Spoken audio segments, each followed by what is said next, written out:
Hi, I'm Rudi Camerer, and just like Judith, I'm looking forward to meeting you in September at the EEV, the Executive English Village.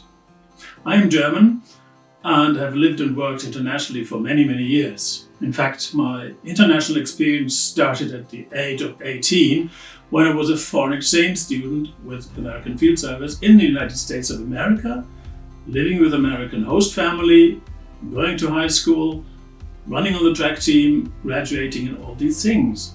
And ever since, I've been very much interested in what is happening, so to say, underneath the waterline when people from different cultural backgrounds meet, when they work together, when they do business together. This has become one of the major interests during my professional life, and it will also be the topic of the workshops which Judith and I will be conducting with you in September. So I'm very much looking forward to meeting you then.